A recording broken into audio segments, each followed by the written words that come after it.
தினம்தோறும் விளக்கேற்ற நல்ல எண்ணெய் இதயம் நல்லெண்ணெய். Thank you. Mr. President, first I want to thank you for graciously hosting me once again in the White House. And second, I want to thank you for your friendship and for your leadership. From Jerusalem to Tehran, from the Golan Heights to Gaza, you've proven time and again what I've said many times. You are the greatest friend that Israel has ever had in the White House. And Mr. President, you and I both know it's not even close. While you focus at home on making America great again, your leadership abroad is changing the world for the better, ending wars and advancing peace. I believe that today we're taking a critical step towards both ending the war in Gaza and setting the stage for dramatically advancing peace in the Middle East. And I think beyond the Middle East, in very important Muslim countries. I support your plan to end the war in Gaza, which achieves our war aims. It will bring back to Israel all our hostages, dismantle Hamas's military capabilities, end its political rule, and ensure that Gaza never again poses a threat to Israel. We would not have achieved this turning point without the courage and sacrifice of our incredibly brave soldiers. They fight like lions to defend the people of Israel, and they serve on the front line in the war between civilization and barbarism. Mr. President, when our two countries stand shoulder to shoulder, we achieve the impossible. Just a few months ago, in Operation Rising Lion and Operation Midnight Hammer, we struck a decisive blow against Iran's nuclear and ballistic missile program. Your bold decision to send those B-2s made the region safer and the world safer. Now, under your leadership, we're taking the next step to win the war and expand the peace. Your plan is consistent with the 5 principles my government set for the end of the war and the day after Hamas.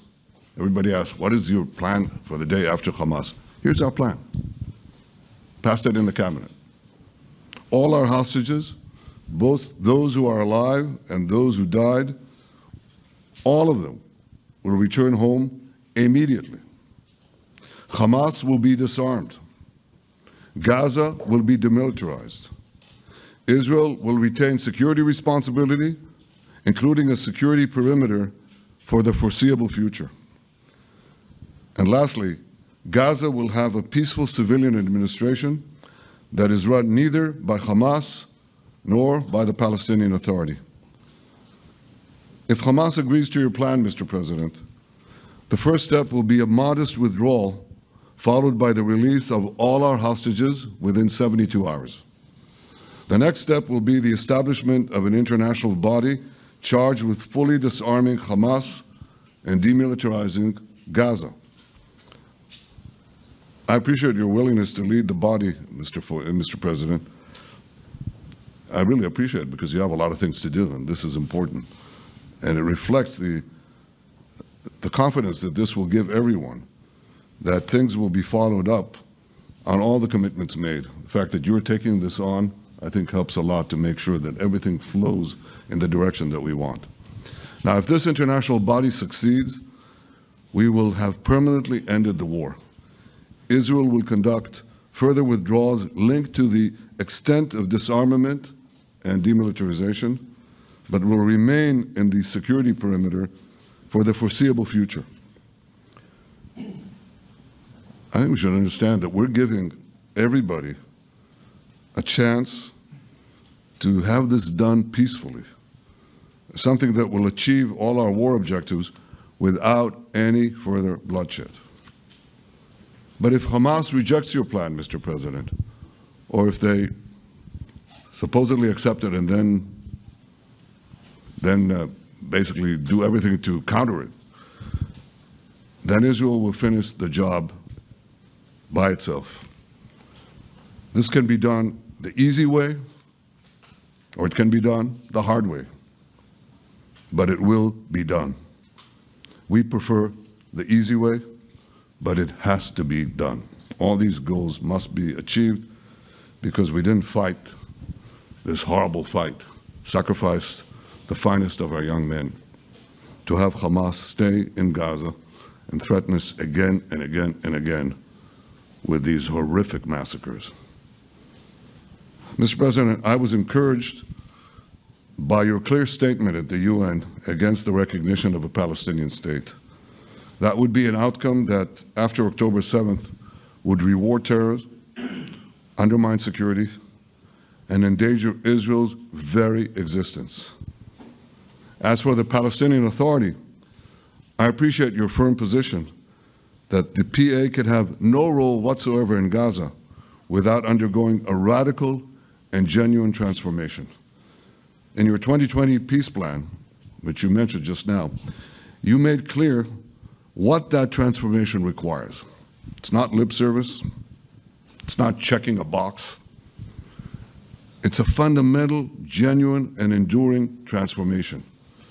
And that means ending pay to slay, changing the poisonous textbooks that teach hatred to Jews, to Palestinian children, stopping incitement in the media, ending lawfare against Israel at the ICC, the ICJ, recognizing the Jewish state, and many, many other reforms. It won't come as a surprise to you that the vast majority of Israelis have no faith that the PA Leopard will change its spots. But rather than wait for this miraculous transformation, your plan provides a practical and realistic path forward for Gaza in the coming years, in which Gaza will be administered neither by Hamas nor the Palestinian Authority, but by those committed to a genuine peace with Israel. I think this can be not only a new beginning for Gaza, I think it can be a new beginning for the entire region. Under your leadership, we can re-energize, well, I've got to contribute my own, we can re-energize the Abraham Accords. That's what it's called in the original Hebrew, Abraham. Abraham is fine, Abraham, however you want to call it. Under your leadership, Mr. President, we can re-energize the Abraham Accords that we forged 5 years ago. We can expand them to many more Arab and Muslim nations that choose moderation over extremism. I think there's an opportunity here. It's not going to be easy, it's tough going, but I think if we succeed, you're absolutely right. We're going to open possibilities that nobody even dreamed of. But I think we dream of them. As you've told me, Mr. President, and you've told the world many, many times, you said, remember October 7th. Remember October 7th. And we do. We will never forget the horrors of October 7th, and we will do whatever is necessary to make sure they don't happen again. Since October 7th, Israel's enemies have learned a hard truth. Those who attack us pay a heavy price, but those who partner with us advance progress and security for their peoples. President Trump just said it. It's also in the Bible. It says, those who will bless you will be blessed, and those who will curse you will be cursed. And that's actually what is happening. We want the blessings. I think we've done a lot in the past 2 years to end the curse. We're not finished, but we've done a lot. And we've done a lot together to end the curse. I want to thank your entire team for their efforts to get to this point. I especially want to thank Steve Witkoff and Jared Kushner for their indefatigable work to bring Israel and Arab states in the region closer together. I am deeply grateful to both of them for their work. We had a phone call today just to make it clear.